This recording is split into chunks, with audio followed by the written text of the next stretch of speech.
Dios les bendiga, hermanos. Amén. Sean bienvenidos a la reflexión de esta mañana en la palabra de Dios. Les voy a invitar para que abramos la Biblia ahí en el capítulo 8 de Mateo.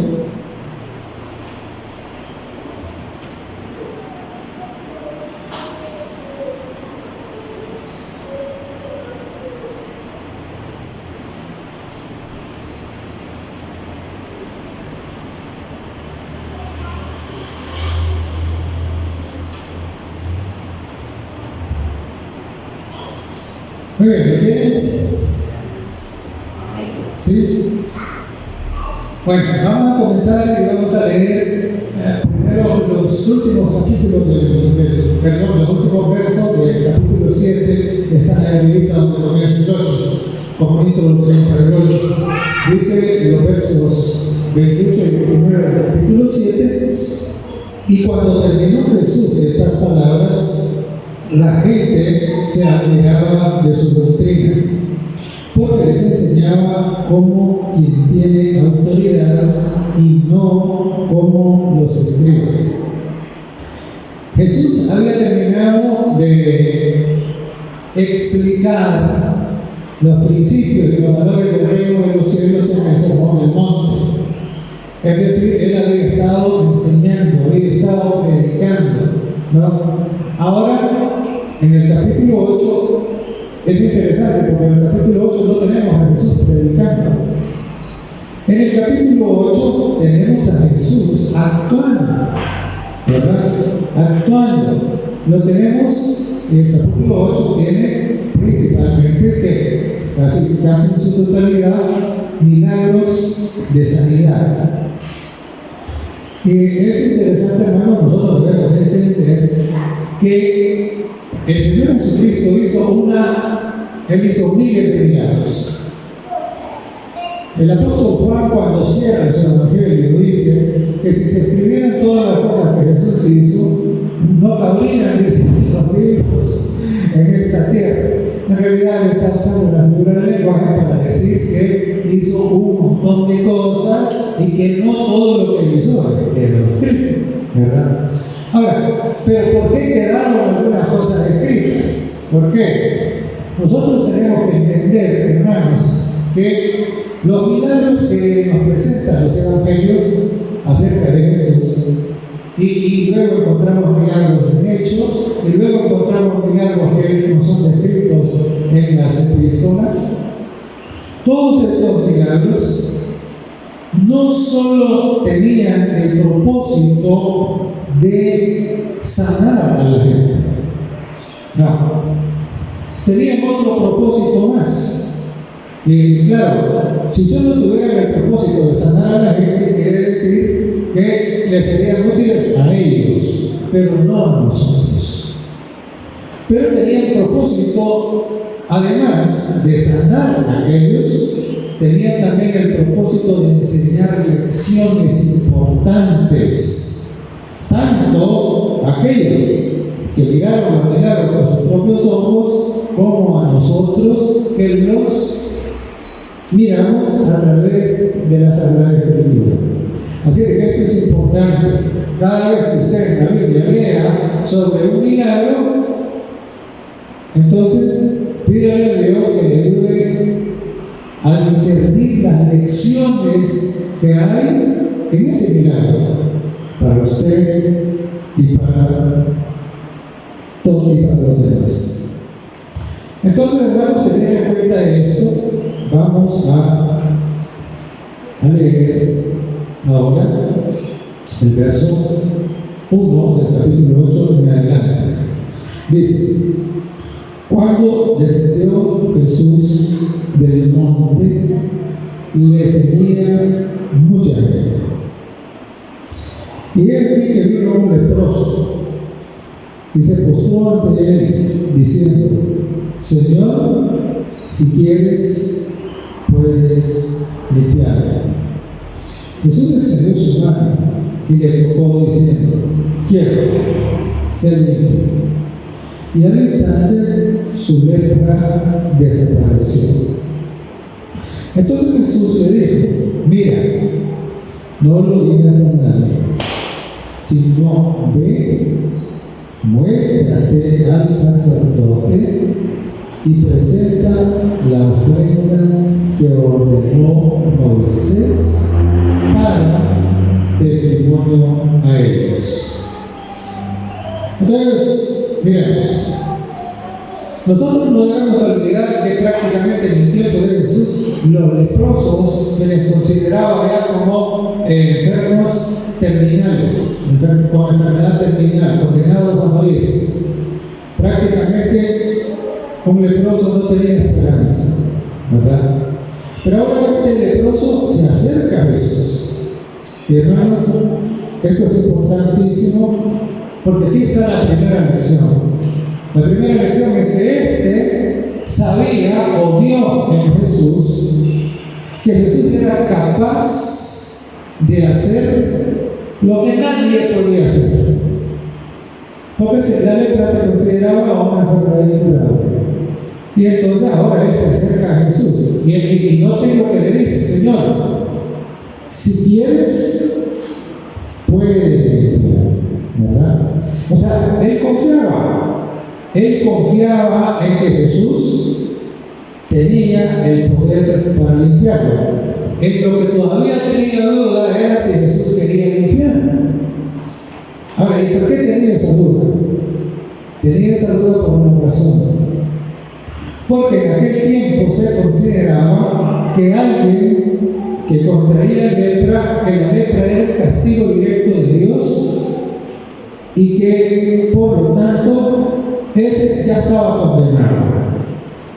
Así que el leproso no solo sufría por la enfermedad, sino que además sufría porque se sentía condenado, porque no tenía esperanza, ¿verdad? Estaba marginado. La gente no se le acercaba a él y él estaba obligado a gritar inmundo, para que la gente se alejara. Pero ahora viene y ¿qué? Ahora viene y él, al mirar a Jesús y quizás oírle desde lejos, en su corazón brotó la esperanza y ve la diferencia. Y se acerca y le dice: Señor, si quieres, puedes limpiar. Entonces, ahora, ¿cuál fue la respuesta de Jesús? Le dijo: sí quiero, se limpia. Y hermanos, esto tiene que ver con nosotros. ¿Qué tiene que ver? Tiene que ver mucho, ¿sabe por qué? Porque usted puede morir leproso, pero todavía ir al cielo. Hay algo peor que la lepra. ¿Qué es? El pecado. Y Jesús no solo puede limpiar la lepra. Limpiarle la lepra significaba que Él puede limpiar el pecado. De hecho, cuando Juan presenta a Jesús como el Cordero de Dios, le dice: he aquí el Cordero de Dios que ¿qué hace? Quita el pecado del mundo, ¿verdad? Quitar quiere decir que lo elimina de la vida. Y claro, necesitamos, y nosotros, como el rey David, necesitamos acercarnos a Jesús con esa petición. En el Salmo 51 y el verso 10, David, se acerca al Señor y ¿qué le pide? Le dice: crea en mí, oh Dios, ¿qué cosa? Un corazón limpio y renueva un espíritu recto dentro de mí. Y cuando usted venga a Jesús y le diga: Señor, yo sé que puedes limpiar, si quieres puedes, entonces ¿cuál es la respuesta del Señor para usted? Si quiero, se limpie. Hermanos, miren, nosotros vamos cargando nuestros pecados porque nosotros no los queremos dejar. Es por eso. Y algunos en la iglesia se consuelan diciendo, ay no, mientras estemos aquí en la tierra vamos a seguir pecando. Ajá, siga pecando, pues a ver a dónde va. No, Señor. Jesucristo tiene el poder para eliminar el pecado de su vida. Si usted se rinde a Él, si usted confía en Él, en su poder, en su gracia, cuando usted le diga al Señor, puedes limpiarme si quieres, el Señor le va a dar la misma respuesta que le dio al leproso. Le va a decir, sí quiero ser limpio. Pero aquí hay más todavía. Fíjense que en el sermón del monte Jesús había dicho que Él no había venido para abrogar la ley y los profetas, que había venido para qué, para cumplir. Y ahora el Señor le dice al leproso, bueno, la ley, había las leyes de salud. En aquel tiempo indicaban que si algún leproso pensaba que había sido sanado, debía de ir y presentarse al sacerdote. Y el sacerdote estaba entrenado para discernir si era una roña, una roncha, una llaga cualquiera o si era una lepra. Y ahora Jesús le dice, bueno, la ley dice, la ley de salud indica que debes ir a presentarte al sacerdote para que Él te declare, Él vea y que se dé cuenta, de que has sido sanado. Es interesante. ¿Por qué causa Jesús lo mandó? Le dice, para testimonio a ellos. Los sacerdotes debían entender que había llegado a la tierra el Mesías, aquel que tiene poder para sanar la lepra, aquel que tiene poder para perdonar pecados, para limpiar el corazón. Los sacerdotes debían saberlo. Y por eso le dice, ve y presenta la ofrenda que ordenó Moisés y dice, para testimonio a ellos. Y hermanos, es importante. Jesús quiere que los que han sido limpios por causa de su sangre den testimonio. Eso es lo que vamos a ver al final también. Muy bien. Entonces tenemos ahí el primer milagro, ¿no? Nos enseña esa lección. Nosotros vamos cargando con el pecado porque nosotros lo acariciamos, porque nosotros no queremos dejarlo. El Señor tiene poder y tiene la voluntad para limpiarnos, si nosotros venimos a Él. Y luego dice en el verso 5, entrando Jesús en Capernaum, vino a Él un centurión rogándole. Y paremos ahí. Un centurión era un oficial del ejército. Se llamaba centurión porque él era el comandante de un grupo de 100 soldados, ¿verdad? Entonces, en este tiempo, el ejército que había en Palestina era el ejército romano, no había ejército de los judíos, ¿verdad? Y entonces, recuerde, el centurión es un romano, es un militar, es decir, es un gentil. Es un gentil. Y entonces dice que vino a él un centurión rogándole y diciendo, Señor, mi criado está postrado en casa, paralítico, gravemente atormentado. Y Jesús le da una respuesta que el centurión no esperaba. Jesús le dice, yo iré y le sanaré.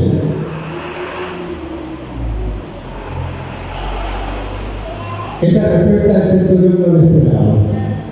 ¿Por qué razón? Porque para los judíos de aquel tiempo que no eran judíos, los gentiles, eran considerados inmundos.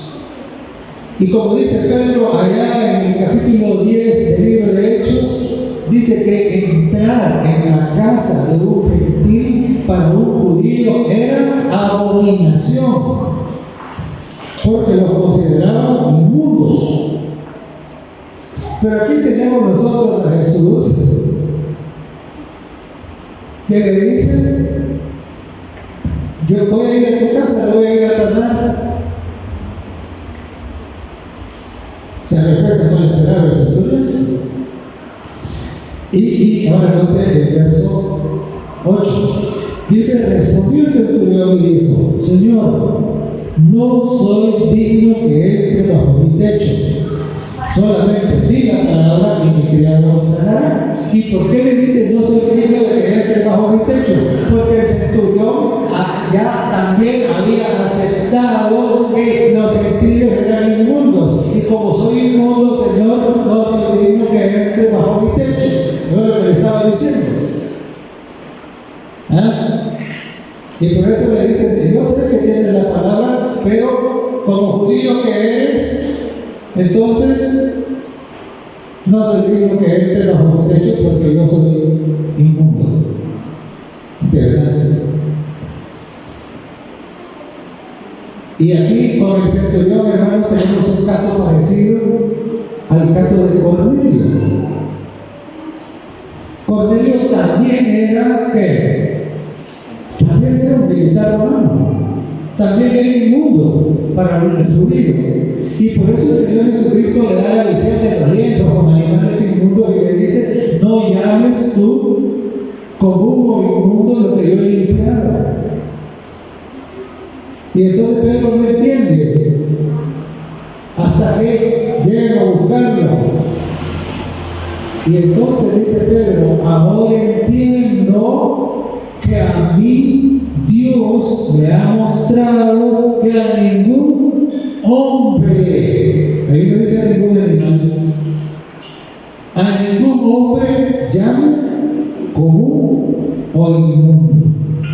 Y por eso Pedro ahora va, porque Dios ya le mostró que esto de llamarle inmundos a los demás era racismo, era discriminación, era algo que no debían hacer, porque Dios no discrimina a nadie. Y hermanos, lo mismo nosotros. Y es interesante porque dice: respondió el centurión y dijo: Señor, no soy digno que entre bajo mi techo. Solamente di la palabra y mi criado sanará. Ahora, mire usted, este gentil, que los judíos consideraban inmundo, ha descubierto algo. ¿Qué es lo que ha descubierto? Que hay poder en la palabra de Dios. Que hay poder. Fíjense que en Génesis dice que Dios habló y las cosas existieron. Ese es el poder que hay en la palabra. Y ahora tenemos que, la palabra la tenemos aquí, en la Biblia. Y este gentil, reconoce que hay poder en la palabra de Dios. Y hermanos, es interesante. Yo no sé cuántos de ustedes predican. Y eso es una de las cosas que me gusta cuando voy a predicar a otra iglesia. Porque puedo decir las cosas sin que nadie diga que eso lo dice por mí. Porque yo no lo conozco. Yo no sé cuántos predican, pero le voy a decir algo. Porque esto pasa en los predicadores y en las redes sociales también. Que se pasan todo el tiempo contando anécdotas. Que no sé qué, que no sé cuánto, que no sé qué, que no sé qué. Se pasan todo el tiempo contando cosas. Hermano, el púlpito no es para eso. Pablo, escribiéndole a Timoteo, le dice que predique la palabra de Dios. Que prediques la palabra. Perdón, a Tito, esto le dice, ¿verdad? No es Timoteo, es Tito 2:1. Que prediques la palabra, que instes a tiempo y fuera de tiempo, hermanos. El púlpito es para predicar la palabra del Señor. No es para venir a predicar las opiniones de los hombres. No es para venir a contar otras cosas. Es para presentar la palabra, porque en la palabra está el poder. Y esto es lo que este centurión había reconocido. Y entonces, y note lo que dice, el centurión no solo ha reconocido que hay poder en la palabra de Dios, también ha reconocido otra cosa. ¿Cuál? Verso 9 dice: porque también yo soy hombre bajo autoridad, y tengo bajo mis órdenes soldados. Y digo a este, ve y va, y al otro, ven y viene. Y a mi siervo hace esto y lo hace. Note, el centurión había reconocido que Jesús tenía autoridad. Tenía una autoridad que nadie podía cuestionar. Y él le dice: yo sé, si tú ordenas algo, eso va a cumplir. Y ahora nosotros tenemos que reconocer lo mismo. Tenemos que reconocer que hay poder en la palabra de Dios y que Dios tiene autoridad. Jesús, el Señor no nos dio 10 sugerencias, nos dio 10 mandamientos. ¿Y qué son los mandamientos? Los mandamientos son órdenes, hermano. Esos son. ¿Por qué? Porque tiene autoridad. Para dar órdenes hay que tener autoridad. Yo no le puedo dar órdenes a alguien sobre el cual no tengo autoridad. Y entonces, gentil había reconocido el poder de la palabra y había reconocido la autoridad que tenía el Señor Jesucristo. Pero además de eso, el Señor Jesús le reconoce otra cosa. Dice el verso 10: al oírlo Jesús se maravilló y dijo a los que le seguían: de cierto os digo que ni aún en Israel he hallado tanta fe. Claro. Hebreos, el capítulo 11, dice que sin fe es imposible agradar a Dios. Y a mí me llama la atención porque dice que los miembros de la iglesia, eso era de Israel. Israel eran los miembros de la iglesia. Dice que no tenían tanta fe como este gentil, este al que ellos le llamaban inmundo, este al que ellos discriminaban.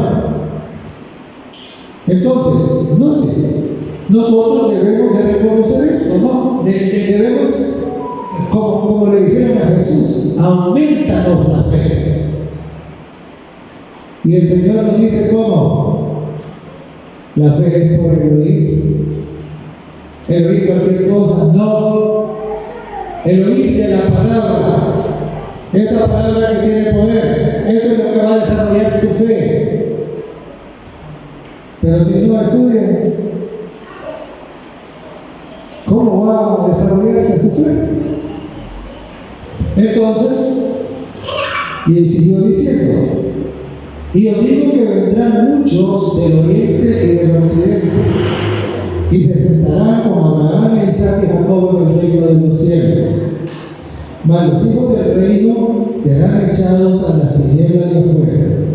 Ahí será el lloro y el crujir de dientes. Hermanos, miren qué triste. Miren. Dice que de los gentiles iba a salir ¿qué? Dice que de los gentiles iban a venir y que de estos se iban a sentar con los patriarcas en el reino de los cielos. ¿Y cuándo va a pasar eso, hermanos? ¿Cuándo? ¿Sabe cuándo? En la cena de la boda del Cordero.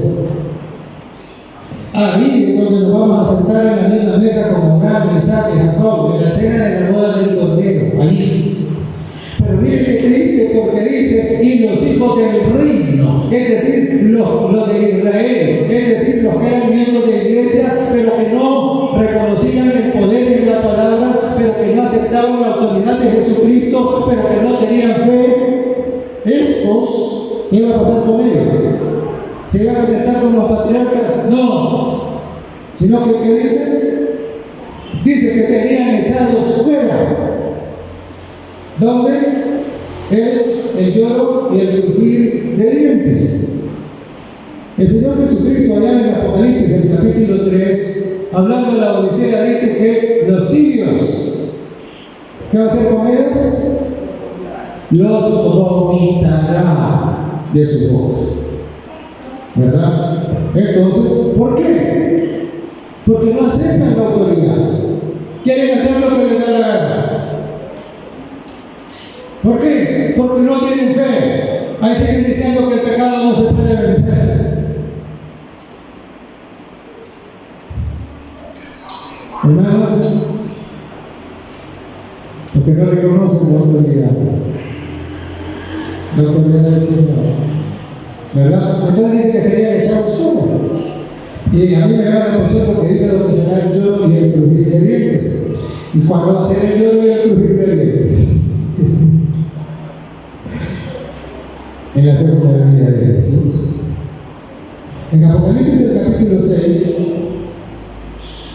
versos 13 en adelante, hasta el final del capítulo, dice que cuando esto ve venir a Jesús, porque dice que serán arrojados en las tinieblas. ¿Por qué? Ahí dice que el sol no va a alumbrar, que va a haber un gran terremoto, que las islas se van a hundir y que estos en la gran aflicción le van a decir a las peñas: atérrennos, cáguenos encima, porque la ira, el día de la ira allí va a ser el lloro y el crujir de dientes, ¿verdad? Entonces, dice, verso 13, entonces Jesús dijo al centurión: ve, y como creíste, que sea hecho. Y su criado fue sanado en aquella misma hora. Ahora imagínense usted cuántas lecciones había leído. ¿Ah? Sigamos. Verso 14. Vino Jesús a casa de Pedro y vio a la suegra de este postrada en cama con fiebre. Ahora note lo siguiente. En los dos casos anteriores le pidieron a Jesús que sanara. En este caso no. En este caso, ahí está la señora, ya debe haber sido una anciana. A ver, la suegra de Pedro ya era un viejo. Bien. Y entonces, ahí estaba enferma. Y cuando llega a la casa, se da cuenta de que la señora estaba con fiebre y que está en cama. Ahora miren qué lindo es el Señor. Pero cuando ve eso, ¿qué hace? Dice que va y la toca y la sana. Hermano, la voluntad de Dios es que nunca hayan enfermedades. La enfermedad existe por causa del pecado. Por eso existe la enfermedad. Por eso existe el sufrimiento. Por eso existe el dolor. Esa no es la voluntad de Dios. Nunca ha sido. Esa es la voluntad del enemigo. ¿Verdad? Y entonces, y dice que la fiebre la dejó. Y mire qué bonito. ¿Por qué? Porque ahora, una vez que la fiebre la dejó, ¿qué hizo ella? ¿Qué hizo?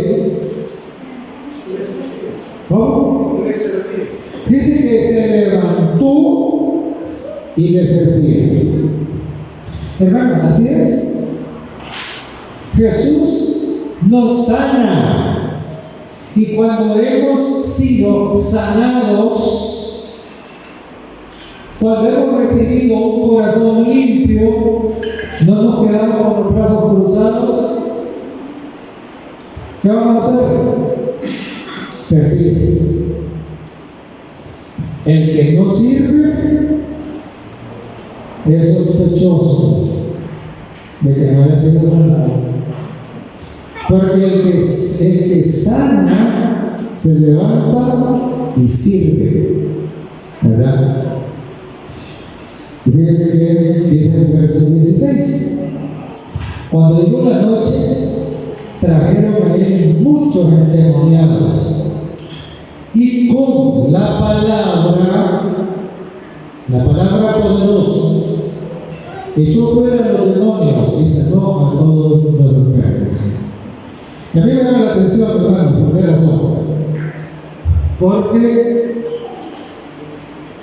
fíjense, ¿en qué día que Jesús estaba haciendo todo esto? El sábado. ¿Y cómo sabemos que era sábado? ¿Por qué? Porque la gente esperó la puesta del sol. Porque sus falsos maestros les habían metido en la cabeza que sanar, atender a un enfermo era ¿qué? Era pecado, que era violar el sábado.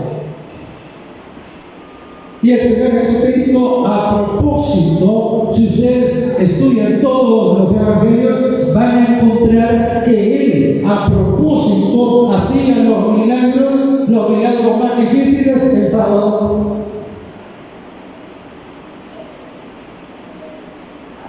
¿Y para qué? Para enseñar la realidad y la verdad acerca de cómo el sábado se debe mantener santo. Que el sábado no era un día para mantener a la gente esclavizada, para hacerla sufrir. No era un yugo de esclavitud como ellos habían llegado a pensar. Entonces, claro, pero eso es lo que ellos creían y por eso no lo llevaron antes. Pero ahora, una vez que el sol se ocultó, entonces corrieron a la hoguera. Y entonces, dice que él, estoy al final del verso 16, dice: y sanó a todos los enfermos. Para que se cumpliese lo dicho por el profeta Isaías cuando dijo: Él mismo tomó nuestras enfermedades y llevó nuestras dolencias. Hermanos, el Señor Jesús estuvo durante todo su ministerio aquí en la tierra tratando de enseñar cuál era la manera correcta de guardar el sábado. Y Él dijo que es lícito hacer el bien el día de sábado, que es la voluntad de Dios que seamos sanados, no solo físicamente, sino también espiritualmente. Cuando usted viene, cuando usted escucha la palabra, cuando usted la acepta, cuando usted reconoce su poder y reconoce su autoridad y se arrepiente y pide perdón, Dios le sanará su corazón, Dios le sanará su mente, Dios le limpiará.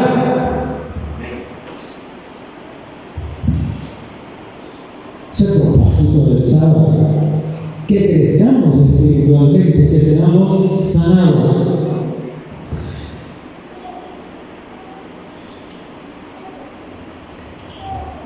Jesús demostró así. Ahora, piensa un momento. Dice que le trajeron muchos endemoniados y que le trajeron un montón de enfermos y que a todos los sanó. Que había sanado a la suegra de Pedro, que había sanado al siervo del centurión, que había sanado al leproso. ¿Y cómo piensa usted que estos se sentían después de haber sido sanados?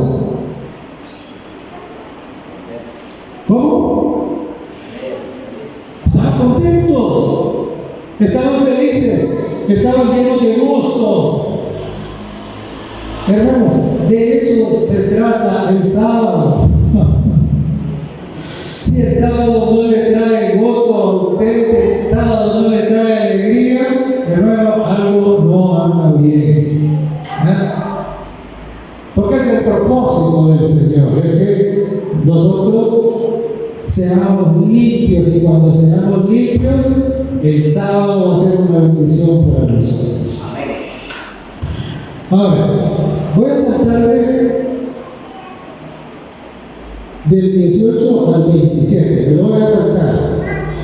No porque no sea importante, sí es importante, pero no tiene que ver directamente con milagros de sanidad. Voy a ir hasta el verso 28. El verso 28 dice: cuando llegó a la orilla, a tierra de los Gadarenos, vinieron a su pueblo dos endemoniados que salían de los sepulcros, feroces en gran manera, tanto que nadie podía pasar por aquel camino. ¿Cómo eran los endemoniados? Dice que ¿qué quiere decir feroces? Violentos. Eran violentos. De cada nada ellos ¿qué? Ellos atacaban a la gente, ¿no? Y dice que en los relatos paralelos de esto que tenemos allá en Marcos y que tenemos en Lucas, dice que los endemoniados andaban ¿cómo? Dice que andaban desnudos. Y dice que gritaban, que les gustaba andar ahí en eso de los sepulcros. Es curioso, ¿no? Hermano, mire, y esto es más para las hermanas que para los varones. Los varones no tenemos mucho problema con eso. Pero fíjense que a las hermanas les gusta a veces que ponerse esas ropas que no deben ponerse. Dice que los endemoniados andaban como, dice que allá en Marcos, dice que andaban desnudos. Eso de querer andar desnudo y enseñando el cuerpo, hermanos, eso no viene de Dios, eso viene de los demonios. Entonces, cuiden la ropa que se pone. Toda esa ropa escotada, todas esas blusas que no tienen ni manga, con puros tirantillos y que enseñan todo el ombligo, hermano, eso no es para ninguna mujer piadosa, no es para una mujer cuyo corazón ha sido limpiado, eso es mundano, eso es el espíritu de los demonios, el que lo lleva a eso. Y las faldas, y los escotes. Hermanos, entendamos de qué trata la santidad. Toda esa ropa apretada, eso no va con el espíritu del cristianismo. Tiene que ser correcto. Dice que gritaban los demonios. Hay gente que dice que los adventistas son muertos porque ahí no hay gritos, no hay todo eso, son los demonios, los adventistas, ¿verdad? Y dice que andaban en los sepulcros y en medio de todo eso. Y es interesante, porque eso de andar en los sepulcros debe estar relacionado con esas cosas horribles, relacionadas con los muertos y todo eso. Y fíjense que eso se hacen los romeros. ¿De qué color te visten los romeros? De negro. Ese es el color de los difuntos. ¿Ah? Y si usted se ha fijado los dibujos que le ponen en las camisas y todo eso, pues esto es relacionado con los muertos. Entonces, ¿qué quiere decir? ¿Cuál es el espíritu que se mueve detrás de todo eso? Ciertamente no es el espíritu de Dios. Y todavía hay hermanos que quieren meter una música parecida a eso en la iglesia. Qué triste. Que no se debe hacer. Pero sigamos. Y dice el verso 29. Y clamaron diciendo: ¿qué tienes con nosotros, Jesús, Hijo de Dios? ¿Has venido acá para atormentarnos antes del tiempo? Para fíjense cómo es. Ellos conocían a Jesús. ¿Y a dónde lo habían visto? ¿Ah? En el cielo. Ellos habían batallado en contra de él en el cielo. Y entonces que ellos le digan: sabemos, dicen ¿qué tienes con nosotros, Jesús, Hijo de Dios? ¿Y sabe qué? Que le dijeran Hijo de Dios significaba que ellos reconocían la divinidad de Cristo. Eso es lo que significaba. Porque ellos le habían visto en el cielo. Allá en Apocalipsis 12 dice: hubo una gran batalla en el cielo. Miguel y sus ángeles combatían contra el dragón y sus ángeles. Estos eran los ángeles del dragón. Y por eso lo conocían. Y le dicen: ¿qué tienes con nosotros? Si todavía le dicen: ha venido acá para atormentarnos antes de tiempo, ellos saben que están derrotados. Y ellos saben que les va a llegar el día de su tormento, de su muerte. ¿Y cuándo va a ser eso? ¿Cuándo va a ser eso? ¿Ah? Después de los 1000 años, exactamente, es Apocalipsis 20, no me dice. Después de los 1000 años, dice que serán atormentados sobre el agua de fuego hasta que sean consumidos y convertidos en ceniza. Ellos no saben, ellos están derrotados, ¿verdad? Y todos aquellos que se dejen gobernar por ellos, desafortunadamente también van a correr el mismo destino. Porque Apocalipsis 20 dice: y el que no se halló escrito en el libro de la vida. Tenemos que asegurarnos que nuestros nombres sean escritos en el libro de la vida y que permanezcan ahí. Porque está escrito: que el que persevera hasta el fin, este será salvo. Hermanos, los demonios conocen al Señor. Allá en el capítulo 16 del libro de Hechos, dice que se encontraron con una muchacha que tenía espíritu de adivinación. Y miren cómo es de sinvergüenza. ¿Cómo son de sinvergüenza los demonios? ¿Por qué? Porque dice que esta muchacha estaba poseída por un demonio. Le decía a Pablo: he aquí los siervos del Dios Altísimo. ¿Y para qué creen que le decía eso? Para que creyeran que ella y ellos estaban de acuerdo. Y hermanos, esto pasa hoy. Pero ahora dice que Pablo le dijo en el nombre de Jesús: deja. Y el demonio le salió la muchacha. Tenía espíritu de adivinación. Así es. Por eso el hecho de que alguien diga Señor, Señor, no significa que verdaderamente de Dios. Porque se disfraza. El Señor nos advirtió. Allá en la primera de Juan dice: probad a los espíritus que son de Dios, porque muchos falsos profetas han salido por el mundo, dice.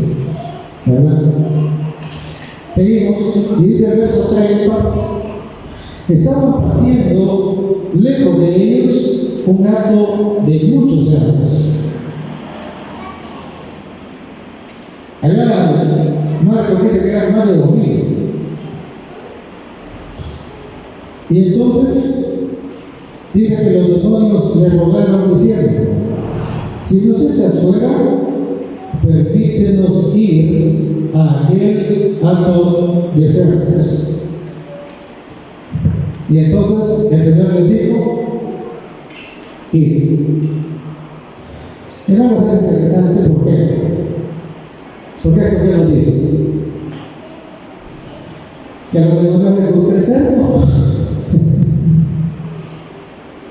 Eso no dice. Ellos no pidieron ir a las ovejas, ellos no pidieron ir a las vacas, ellos no pidieron ir ni siquiera a las cabras. ¿Y por qué? Porque todos los otros animales eran limpios. Pero entonces pidieron ir a los cerdos. Ahí se sentían bien ellos con los cerdos, ¿verdad? ¿Y por qué? Pues el cerdo es un animal inmundo.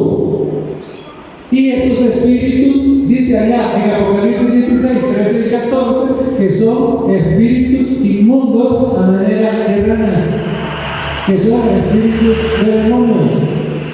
Entonces a ellos les gusta lo inmundo. Cuando los demonios se han apoderado de la mente de alguien, este disfruta con lo inmundo. Cuando ha sido limpiado, lo inmundo ya no le atrae. Ahora siente rechazo por lo inmundo.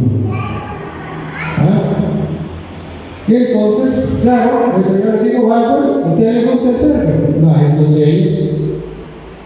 Y fueron, dice, y entraron los cerdos, y los cerdos se asustaron, y comenzaron a correr, y se fueron en un proceso. Y note lo siguiente. ¿Cuántos cerdos quedaron vivos? ¿Cuántos? Ni uno. Ni uno. ¿Dijo el Señor Jesús que los fueran a sacar para que aprovecharan la carne? ¿Dijo eso? No. Pero cuando Él multiplicó los panes y sobraron pedazos de pan, el Señor Jesucristo dijo, recójanlos para que no se pierda nada. Porque el pan es comida, el cerdo no es comida. ¿Verdad? No es. Ese animalito tiene otra función, es la de limpiar la sociedad. Por eso Dios lo hizo de tal manera que aunque coma culebras, el cerdo no se muere. ¿Verdad? Entonces, dice el verso 33, y los que los apacentaban huyeron, y viniendo a la ciudad contaron todas las cosas y lo que había pasado con los endemoniados. Y toda la ciudad salió al encuentro de Jesús. Y cuando lo vieron, le rogaron que se fuera de sus contornos. Marcos y Lucas dice que cuando vinieron, vieron a los endemoniados y ahora dice que estaban como, ya no eran violentos, ahora estaban tranquilos, ya no andaban desnudos, dice que ahora estaban vestidos y que ahora estaban en su sano juicio. Pero note lo siguiente, a toda esa gente de Gadara no les importó que esos pobres hombres hubiesen sido sanados. Y ellos dijeron, si Jesús sigue aquí, todos los que no sean van a morir y vamos a perder. Entonces, mejor que se vayan. Renunciaron a la bendición porque el dinero que representaba la manada de cerdos era su ídolo. Y hermanos, hoy las cosas no son distintas. Hay un montón de gente que no se compromete con el Señor. ¿Por qué? Porque sus intereses materialistas son más importantes que su salvación. Porque sus intereses materiales son más importantes que la gloria de Dios. Eso creo que teníamos acá. ¿Verdad? Entonces le dijeron a Jesús, no, mejor andate. No nos importa que aquí hayan endemoniados, hay que sigan endemoniados y que se pierdan, pero a los cerdos no los queremos soltar.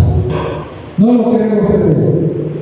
Y hermanos, el cuadro no es distinto hoy. Desgraciadamente es común. Ojalá que este no sea el caso de nadie en la iglesia. Sí, a veces estamos estudiando con la gente y cuando llegamos a la iglesia del sábado, hasta ahí corta. ¿Por qué? Porque dicen, no, yo cómo voy a dejar de trabajar el sábado, cómo voy a cerrar el negocio el sábado. Ahí corta. Eso es lo que dice el hermano. ¿Verdad? No les importó la salvación, no les importó la gloria de Dios, no les importó la autoridad, no les importó el poder de la palabra, les importó su dinero. ¿Verdad? Entonces, hermanos, concluyamos. Los milagros de sanidad de Jesús tenían el propósito de mostrar con hechos. Uno, que Dios es amor y que Él no discrimina a nadie. Miren qué interesante. Los leprosos eran discriminados. Los gentiles, que se consideraban paganos y se consideraban inmundos, eran discriminados. Y a los ancianos se les daba, y aún ahora a veces se les da poca importancia, se les abandona. Y Jesús precisamente mostró que Dios es amor, sanando a aquellos que aparentemente no tenían esperanza. Al leproso, a un gentil y a un anciano. Y a los endemoniados, que eran gentiles. Ese es el amor, hermanos. El amor no discrimina, ¿verdad? El amor no es racista, no es exclusivista. Además, todos estos milagros nos enseñan el poder que tiene el Señor, y un poder que tiene el gran propósito no solo de sanar los cuerpos, sino de salvar a las personas. Porque después de todo, si alguien es sanado pero no se salva, ¿de qué sirve? Si yo no me voy a salvar, mejor me muero ya. Pero no, el Señor Jesús no solo quería sanarlos, quería salvarlos. Y claro, nosotros evangelistas nos cuentan de que uno de los endemoniados se quería ir del discípulo del Señor. Y le dijo, déjame estar contigo. Y entonces el Señor le dice, no. Lo que tienes que hacer, amigo, es regresarte a tu casa, contarle a tu familia, contarle a tus vecinos, dar testimonio de lo que Dios ha hecho contigo. Es interesante, porque al leproso, eso es lo que le digo: ya fuiste limpio, da testimonio. Y aquí al endemoniado le dicen, ya fuiste limpio, da testimonio. Y la suegra de Pedro, que estaba enferma, postrada, se levanta, ¿a qué? A servir. Hermano, de eso se trata. Mire, cuando hemos sido sanados, vamos a querer servir, vamos a querer dar testimonio. Si eso no nos nace del corazón, a lo mejor nuestro corazoncito todavía tiene ahí algunas cosas que deben salir de ahí. Y entonces, claro, todo esto también nos enseña que el Señor Jesucristo tiene la autoridad para derrotar a los demonios. Que por lo tanto no hay excusa para que nosotros sigamos acariciando el pecado en nuestra vida. No hay excusa. Si Dios puede echar a los demonios de la vida de una persona, Dios puede echar su pecado de su vida. Pero usted tiene que entregarse. Usted tiene que querer ser liberado del pecado.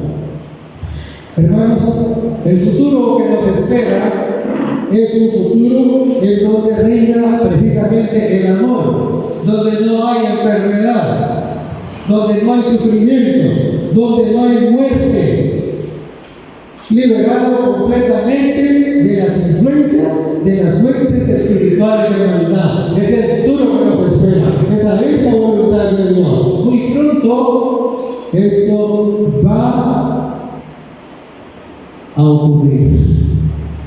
La segunda venida de Cristo está cerca, ¿verdad? Entonces, entendamos eso. Entendamos que Dios es amor.